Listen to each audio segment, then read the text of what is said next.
Lorsque des permanences de l'AREM se font vandaliser, murer, déverser du fumier, des inscriptions, la police tue, non au CETA, que la FDSEA pointe des députés sourds à ces appels, lequel de vous, Jérémy de Serles, réagit? Est-ce que c'est l'élu, l'AREM ou l'agriculteur?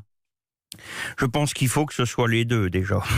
Donc à la fois l'élu de l'AREM, mais encore pas, enfin je veux dire, politiquement intégré et avec encore un, j'allais dire, au fond de moi-même et qui restera ma part d'agriculteur, mais aussi de syndicaliste. Il n'y a pas encore si longtemps que ça, voilà, j'étais aussi à la manœuvre pour du coup discuter, négocier avec les politiques. Et donc là, si vous voulez, moi j'ai plutôt envie de faire en sorte que ce climat s'apaise le plus rapidement possible et qu'on puisse assez vite rediscuter entre la profession agricole et puis les élus, notamment de la République en marche, pour faire en sorte que le CETA, qui est forcément le sujet d'actualité, puisse avoir l'impact le moins négatif possible sur l'agriculture. Mais donc vous ne condamnez pas ces actes?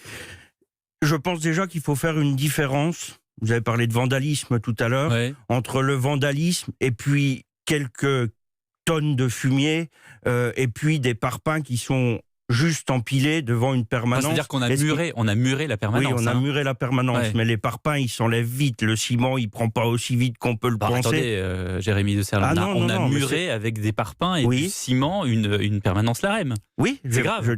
Je dis pas le contraire, mais c'est quand même moins grave que d'aller casser, quasiment incendier des permanences comme à Perpignan et dans l'Ariège. Ou même les tags qui ont été faits sur la permanence. Donc vous condamnez. Je condamne ce qui dégrade, ce qui casse. Et vous condamnez pas ni le fumier, ni les parpaings. Ce que j'explique, c'est qu'il y a une grosse différence et qu'on ne peut pas considérer de la même manière ce qui est du vandalisme et ce qui est fait du coup par des activistes qui sont non identifiés et les actions menées et revendiquées par la FDSEA, les jeunes agriculteurs. Donc je soutiens aussi quand même les agriculteurs qui ont besoin de réponses et d'attention. Alors je dis pas qu'il faut continuer, j'explique que... Vous appelez au calme? J'appelle au calme, j'appelle à un peu plus de sérénité. Les agriculteurs se sont manifestés, c'est normal. C'est normal qu'on appuie quand même et qu'on demande en tout cas un certain nombre de réponses. En bon père de famille, je pense que à la fois la FNSEA, les jeunes agriculteurs et la République en marche doivent se remettre autour de la table pour travailler sereinement.